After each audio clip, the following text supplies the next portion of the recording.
channel, Bake QC.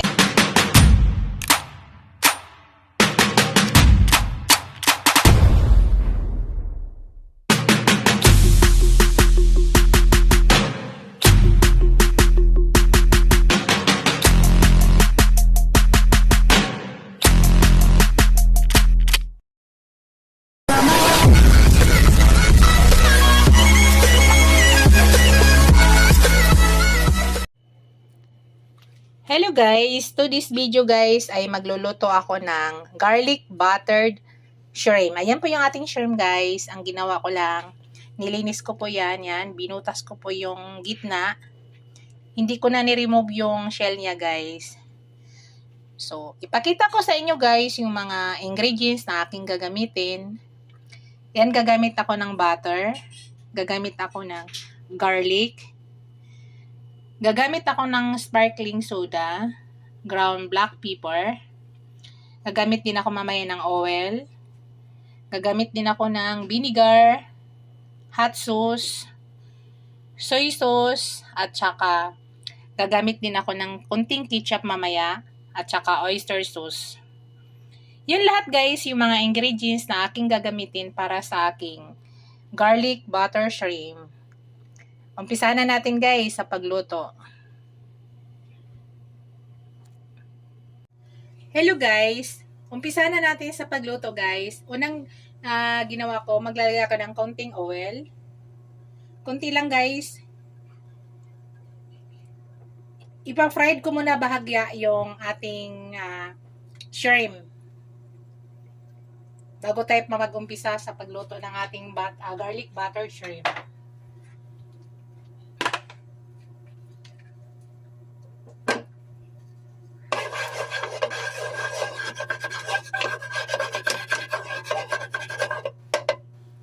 Ilalagay na natin guys. Ipa-orange muna natin lahat yan guys.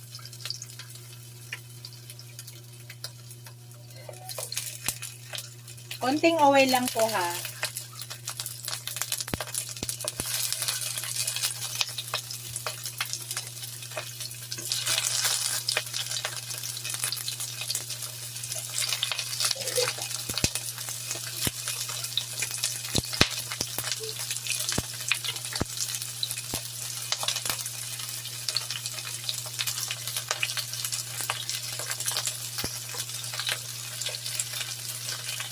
Yan. Pagdating ng orange guys, baliktarin natin. Yan na guys. Orange na po siya, baliktarin na natin. Ang purpose nito guys, bakit ginanito ko muna? Para hindi masira yung texture niya. Para manatili pa rin siyang buo. Tsaka ang ganda niya tingnan, kulay orange.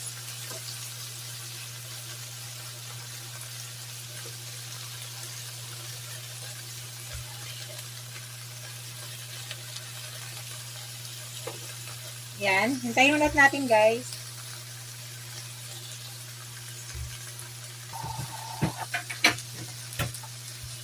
Yan guys. I-remove na natin guys.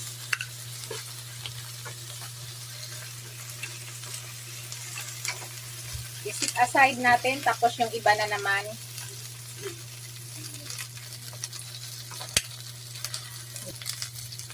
Same procedure lang ang gagawin guys. Hanggang matapos.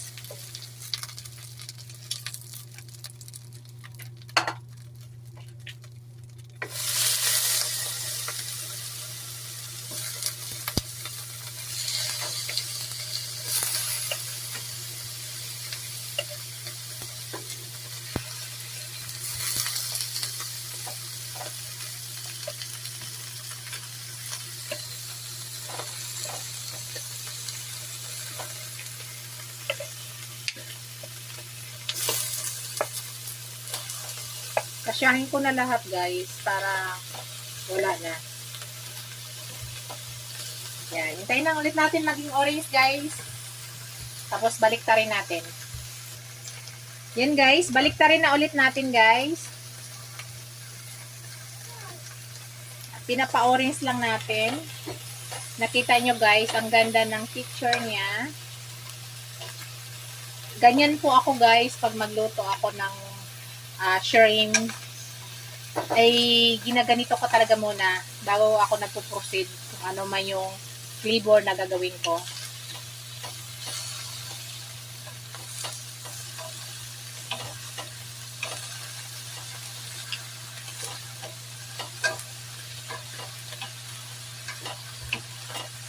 Yan, hintayin ulit natin guys.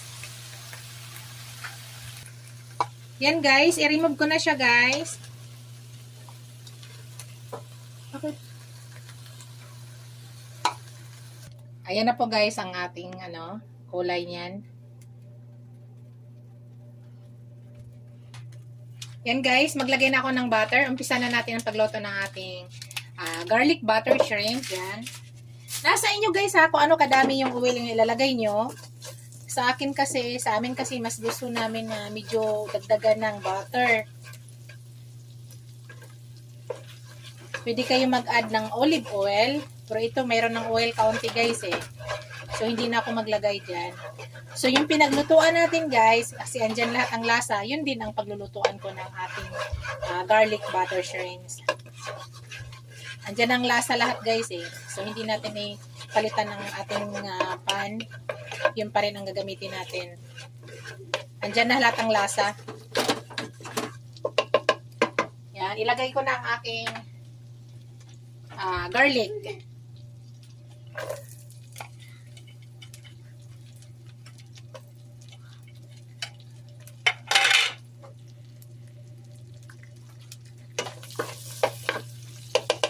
Palit lang ako ng sandok guys.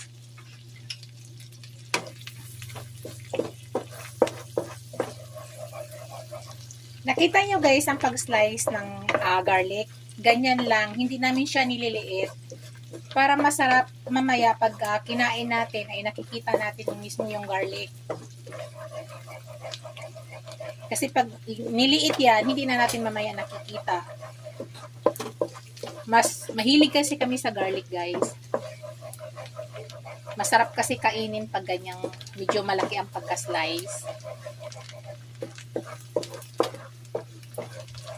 Yan, i-brown lang natin kaunti.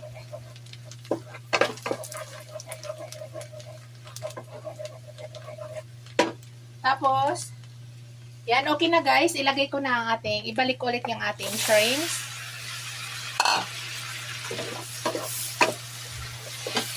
Yan.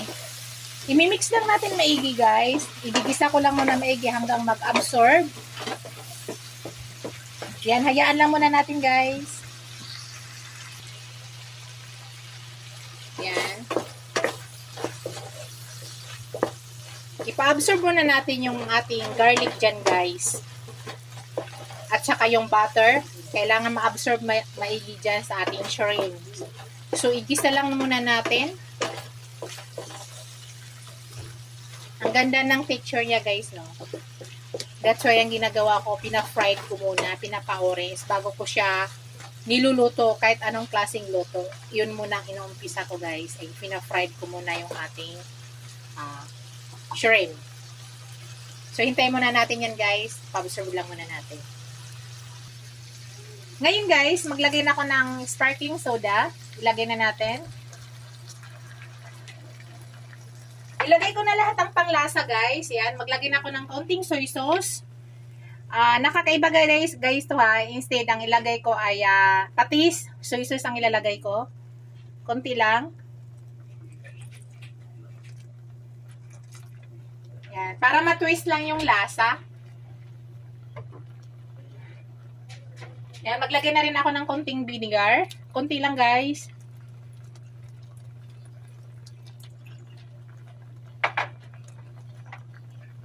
Tapos maglagay na ako ng konting oyster sauce. Halo-halo na lahat ng lasa dyan guys. Tapos maglagay na ako ng konting ketchup.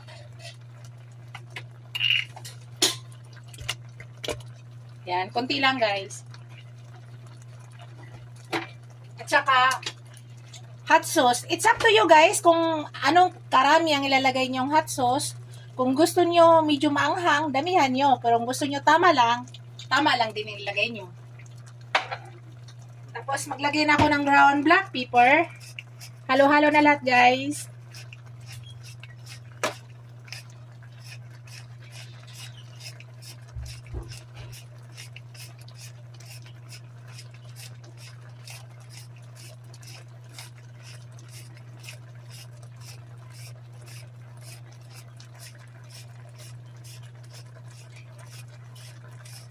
Yan. Tapos, imimix na natin, guys. Dahan-dahan lang, ha. Andyan na lahat ng lasa. So, sa recipe ko na to, guys, hindi masyado maanghang. Pero minsan, ang nilalagay ko, mas maraming hot sauce, maanghang talaga. So, naka-medium heat tayo, guys. Hayaan lang po natin yan. Nga i-absorb yung sauce niya dito sa ating shrimp. Para lahat ng lasa mapunta na sa shrimps lahat. So, naka-open lang siya, guys. Pasingawin muna natin lahat ng nilagay nating ingredients. So, manatili siyang open. Hello, guys. Titikman ko muna siya, guys, ha. Nakasingaw na yung mga nilagay natin. Tikman na natin. Tamang-tama na sa lasa, guys. So, unang gawin natin, guys. Takpan muna natin, guys. So, siguro mga 4 to 5 minutes. Pa-absorb lang natin yung sauce, okay na yan.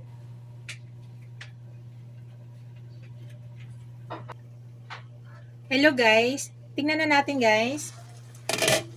Yan.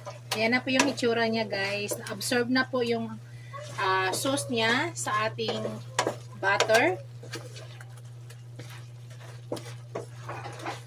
Napakasarap na guys, no? Amoy na amoy ko guys. Kaya, ang ginagawa ko sa likod, guys, binubutas ko, hinihiwaan ko yung likod para pumasok yung lasa sa loob.